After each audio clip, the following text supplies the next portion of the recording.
These instructions are for how to draw a perpendicular line at an endpoint. So an endpoint of a segment like this. In this case, I'll be choosing this endpoint here on the left end.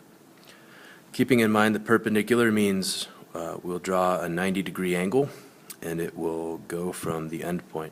The instructions on the website that we use have in the past been a little bit murky, so I would recommend just watching this. So the first thing you'll do is draw a point above the line and inside it somewhere, about like that. It's about, a finger width away.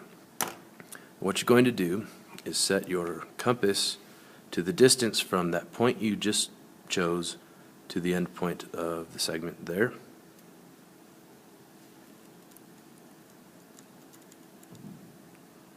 In this case, I have my compass set there.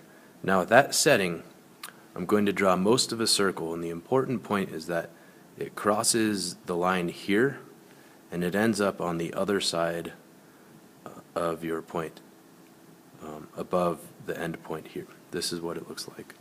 So it's set to that setting, and I'm just going to draw. You could do a whole circle, but you really only need the important points here are this intersection point, and if you go through, make sure there is an arc there as well, and that it's passing through the end point here. So next thing you do is you take your straight edge and connect that intersection with the point you drew here and there, and have it pass through the circle on the other side. And then next thing you do is connect the end point to that intersection point you just drew, and you should end up with a 90-degree angle, which is a perpendicular line right at the end point of that segment. It works from the other end too, and so in this case I'll make a line inside the segment and above it a little bit. I'll go up there. I'll set my compass to that distance, pretty close.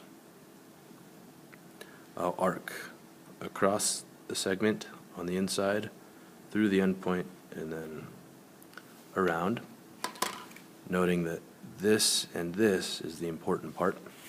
And then you connect those two with your straight edge and have it pass through the circle on the other side.